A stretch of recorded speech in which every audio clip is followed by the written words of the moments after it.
kegiatan yang berwawasan agribisnis dan agroindustri diperoleh petani dan nelayan, termasuk kebijakan pemerintah yang masih belum berpihak kepada petani dan nelayan.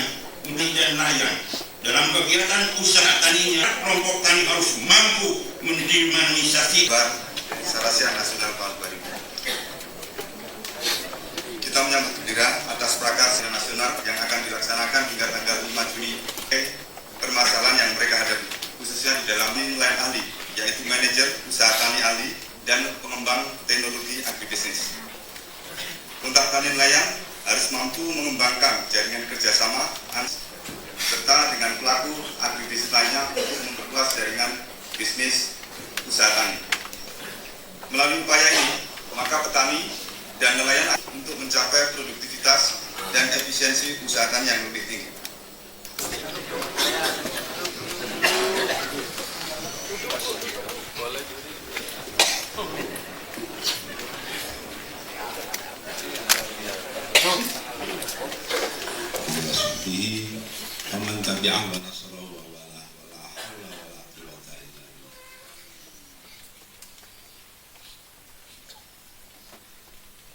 Terhormat Menteri Pertanian,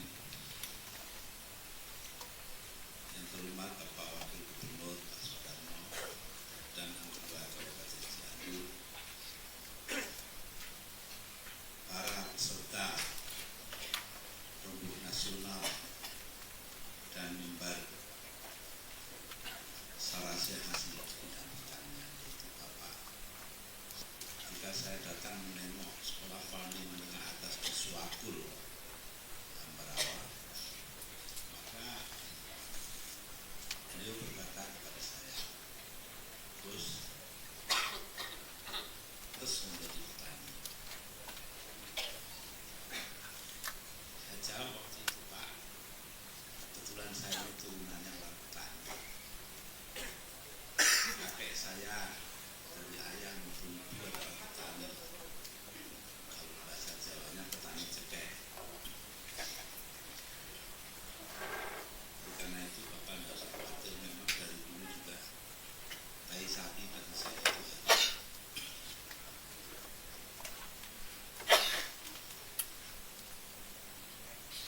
Orang-orang seperti beliau lah yang menghidupi gerakan pertanian kita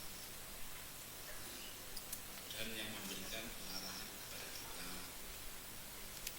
agar mampu meramu antara yang menjadi kecintaan kita, yaitu dunia pertanian dan dunia luar kita. Salino ini pernah menjadi Menteri Pendidikan Republik Indonesia, tapi toh di akhir hayat beliau kembali ke SFMA di Suakul dan bergerak di bidang pertanian. Nah,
terpenting itu adalah para petani memperoleh kredit untuk melaksanakan usaha mereka. Jadi bukan apa banknya ini bank pertanian atau bank simpanan. Karena itu kita lihat dari kita katakan tadi harus alami. Kalau memang ada kebutuhannya yang besar untuk itu, bukan hanya Jawa Timur saja yang perlu.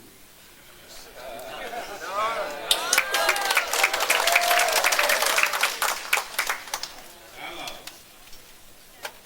hal ini memang betul-betul mendesak Jawa Timur, saya tidak ragu-ragu akan beritahu kepada gubernur agar supaya bank pembangunan daerah berfungsi demikian.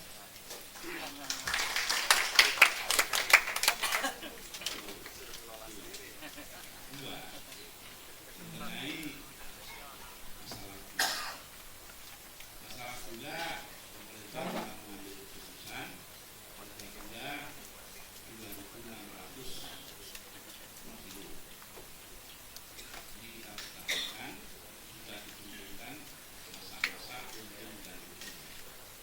Dan memang ada ruginya. Itu akibat daripada beberapa hal, diantaranya fluktuasi harga yang naik turun di luar negeri sekarang ini dalam keadaan sangat rendah, sehingga IMF atau Dana Moneter Internasional meminta kita untuk tidak memberikan subsidi lagi kepada para petani, bahwa pemerintah masih mempertahankan harga gula 2.600 rupiah per kilo. Itu berarti sudah menggunakan subsidi untuk menopang para petani gula. Jadi harus diingat masalah ini. Ya, ini tidak hanya kaitannya dengan para petani gula saja, tapi juga dengan pihak luar negeri, dengan dunia perdagangan internasional. Di samping itu ada sesuatu yang lain, yaitu bahwa memang kita ini tidak efisien dalam mengelola pabrik-pabrik gula. Kenapa? Karena manajemennya sangat kurang. Akibat mesin-mesinnya sudah tua, dan di masa lalu itu masih ada sekarang itu korupsi. Itu semua kita perbaiki secara pasti, langsung tidak bisa sekaligus seluruh.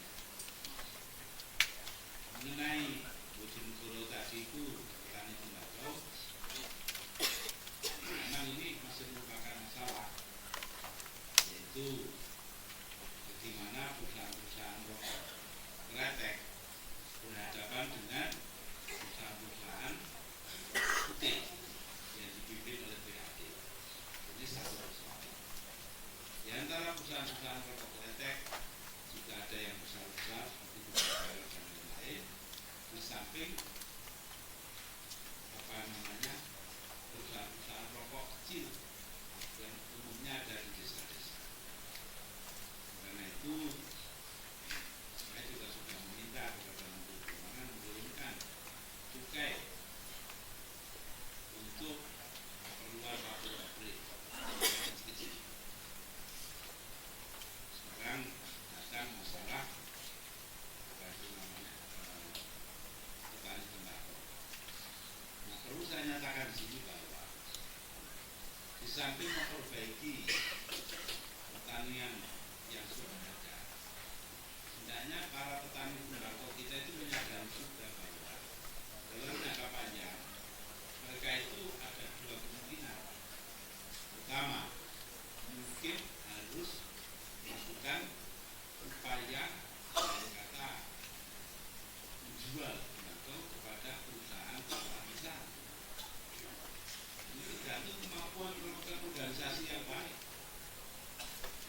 dan pemerintah juga akan menghentikan dalam jangka panjang keistimewaan daripada perusahaan-perusahaan rokok besar untuk seenaknya saja mendorong tembakaunya orang. Beli murah sekali, saya tahu akalnya orang rokok. Saya kenal baik itu. Bahkan dulu sewaktu masih ada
kedua, juga petani tembakau kita berpikir kalau perlu beralih namanya tembakau ini lapangannya tambah lama tambah kecil karena sadaran orang tidak merokok. Kita tidak bisa maksa orang merokok. Nah, saya saja tidak merokok. Kalau saya mau memaksa orang merokok, saya sendiri tidak. Jadi karena itu mereka harus siap untuk berubah komoditi pertanian, yaitu untuk memenuhi tuntutan pasar yang tinggi di berbagai bidang. Itu harus dijaga, jangan seperti dulu. Dulu itu jengkai satu tempat semua jengkai, tempat lain cabai semua cabai. Lama-lama udah hancur kita. Yang bagi-baginya pandai. Ini perlunya ada pengorganisasian yang baik. Supaya pemerintah dalam hal ini dapat membagi-bagi mana daerah yang. Assalamualaikum warahmatullahi wabarakatuh. Bapak Presiden Lumbung Desa Kecamatan Sarpati dikumpulkan kembali. Sudah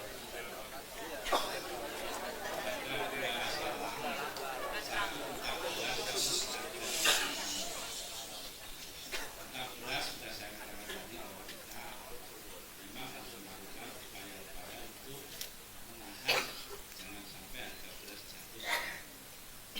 Tapi ini nggak bisa sempurna. Berarti juga nanti harus ada upaya untuk mengalihkan dari beras ke komoditas. Konsep ketahanan pangan yang dikemukakan oleh Bapak Menteri Pertanian tadi ya kaitannya dengan harus teliti lah dalam hal ini melihat apa keadaannya sesungguhnya yang kita harapkan. Dan lagi saya senang sekali berada di sini. Assalamualaikum warahmatullahi wabarakatuh.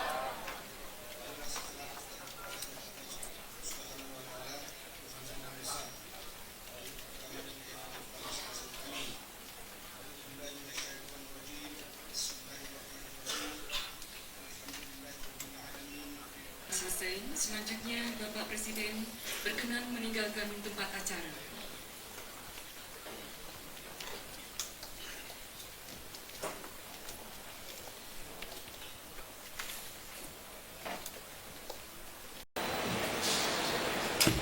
Hadirin kami mohon untuk berdiri.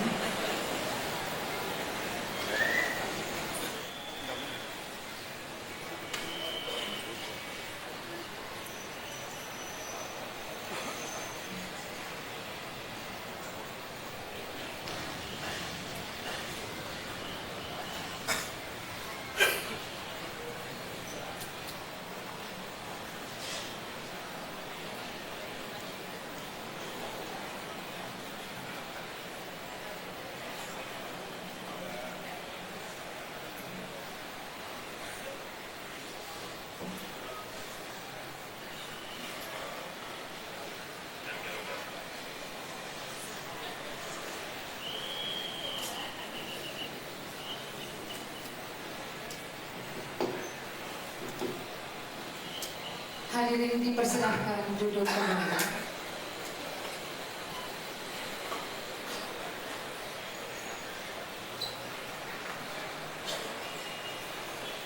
Bismillahirrahmanirrahim.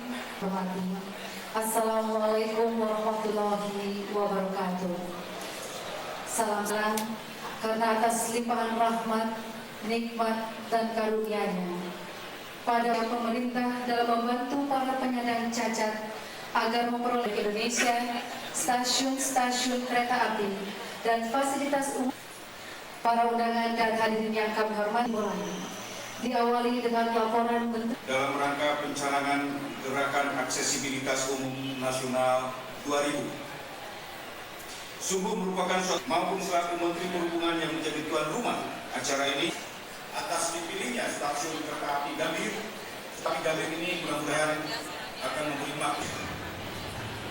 Yang catatlah jumlah penyandang cacat di Indonesia kurang 5% dari keseluruhan penduduk Indonesia memiliki hak yang sama dalam aksesibilitas baik fisik maupun para penyandang cacat. Berbagai peraturan pekerjaan umum nomor 441 KPTS Umum Nasional Gaul 2000 dan penandatanganan prasasti. Kami persilakan dengan hormat Bapak Kiai Haji Abdurrahman Wahid.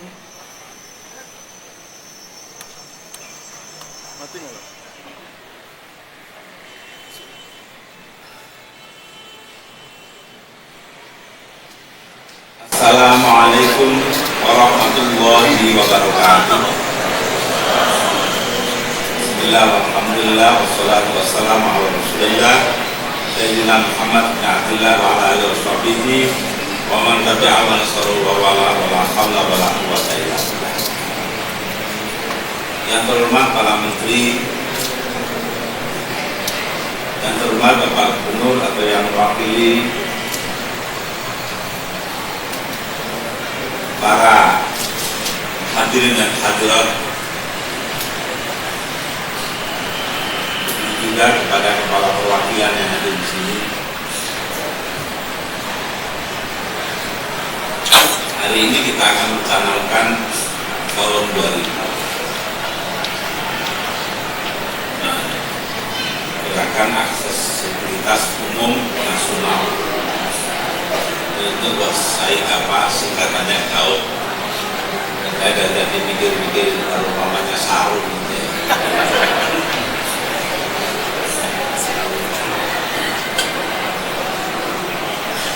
Jadi inilah kita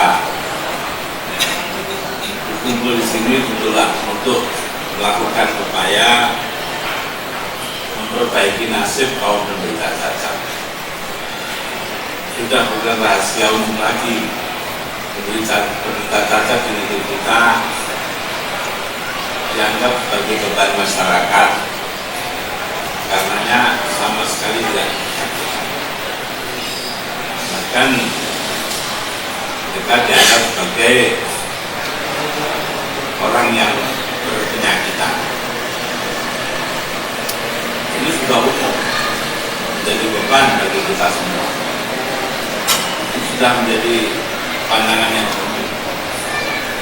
Jarang diingat bahwa kaum penderita cacat itu dapat memberikan sumbangan kepada bangsa dan negara, karena kekurangan di satu sisi tentu ada kelebihannya di sisi lain.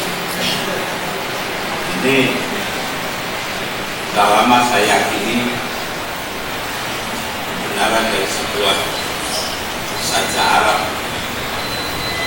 Arab itu saja yang jadi anak itu bahas Rasulullah min saja sahaja. Aku sudah tahu tabiat masa. Kalau satu sisi disenangkan, sisi yang lain itu dibuat susah atau dibuat buruk. Ya itulah. Jadi penderita cacat itu memang orang yang tidak lengkap panca inderanya, tapi bukannya berarti mereka tidak bisa berpikir dan tidak bisa memberikan sumbangan kepada kehidupan nasional bangsa.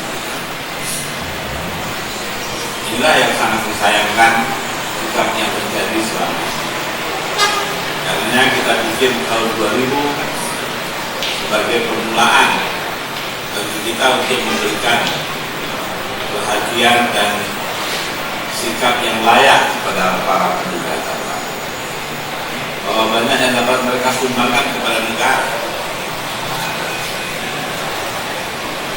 Ini penting sekali untuk diingat, karena kadang-kadang kita lupa. Di antara tanda kelupaannya itu adalah bahwa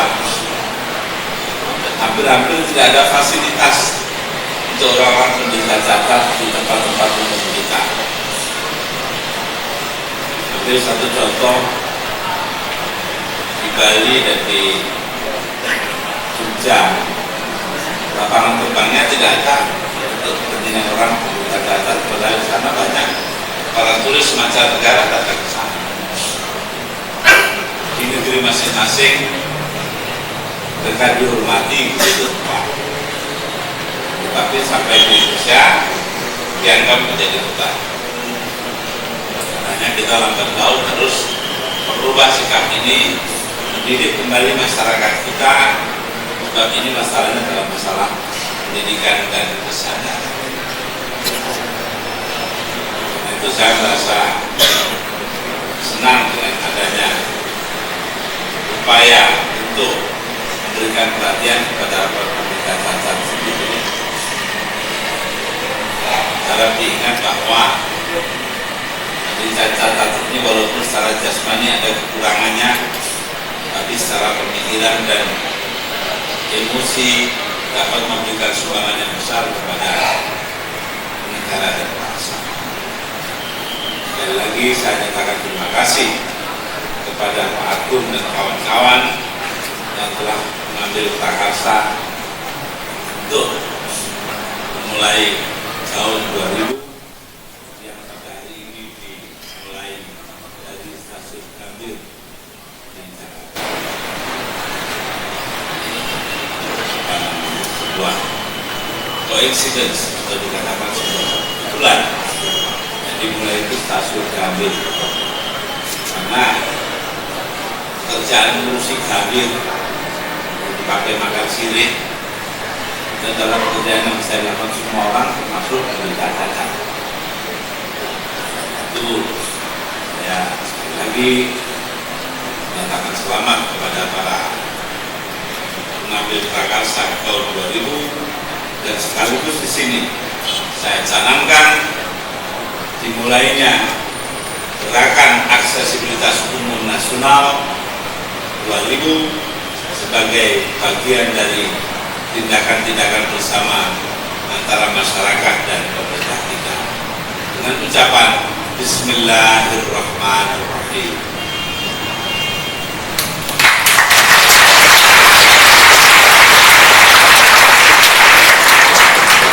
Assalamualaikum warahmatullahi wabarakatuh.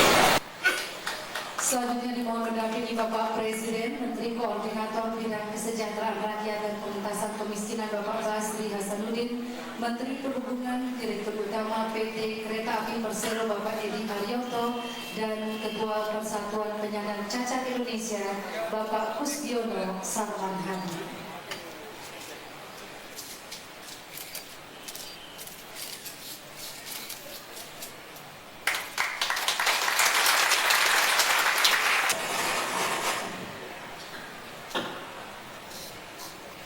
Assalamualaikum warahmatullahi wabarakatuh.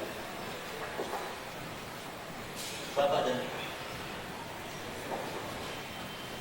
ternyata simbiosis mutualistis tidak hanya terjadi di dalam dunia dan fauna dan flora saja. Ini ada kisah ketika dua pimpinan teras PBCI, yaitu Pak Kusbiono dan Pak Uce Sudioto, yang telah Bapak kenal dengan baik. Mereka berdua berjalan-jalan di taman di London. Pak Oce mendorong kursi rodanya Pak Gus. Kemudian mereka mungkin keasikan karena di sana sudah aksesibilitasnya sudah sangat baik. Tanpa mereka ketahui di depan itu ada polisi tidur, sehingga Pak Oce dan Pak Gus itu bergulingan di taman dan mereka berdua harus berjuang bagaimana bisa mengatasi permasalahan yang ada, dan itu memang suatu kisah yang nyata yang terjadi di antara Pak Oce dan Pak Kusbiono di taman itu. Dan ini menunjukkan adanya suatu ketidakadanya koordinasi.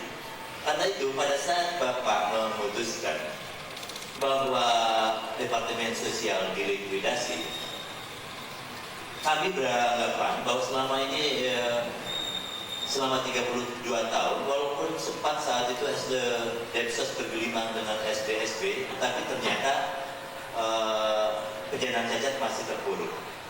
Karena itu ketika saya harus menyaring sekian banyak pertanyaan sebelum nanti di masing-masing dari para penyandang cacat mengajukan pertanyaan, ada pertanyaan yang sangat substansi sekali, yaitu yang sampai saat ini masih belum terjawabkan, yaitu latar belakang dilikuidasinya Depsos. Menurut kami ada 3 yang dimohonkan untuk Bapak menjawab dalam bentuk multiple choice. Yang pertama adalah bahwa penghapusan Depsos itu sebagai dampak dari lawakan Bagito. Yang kedua adalah penghapusan Depsos karena adanya bisikan, yaitu bahwa banyak oknum dari pegawai Depsos pusat, Kanwil maupun dinas sosial yang selalu menyalahgunakan kewenangannya, sehingga yang mestinya bantuan dalam bentuk sapi tapi yang diterima adalah jembe. Kemudian yang ketiga, ini barangkali yang akan kami harapkan, yaitu bahwa likuidasi Densos ini nantinya akan merupakan langkah awal dari penanganan penyandang cacat secara interdepartemental. Dalam arti kata, tidak ada lagi leading agent atau leading sector di dalam Jadi saya belum pernah tahu yang namanya pancet itu kayak apa gemuk, apa kurus, tinggi, apa rendah. Karena saya sendiri memang juga salah seorang penderita cacat.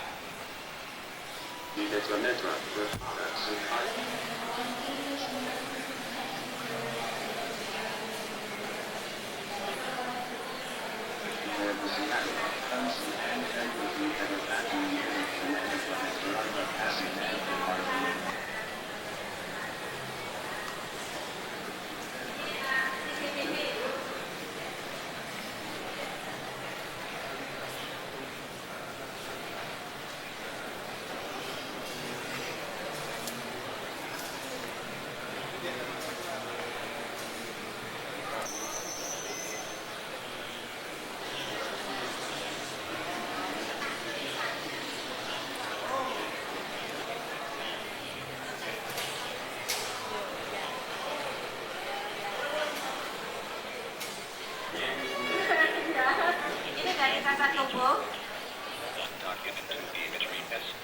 Ini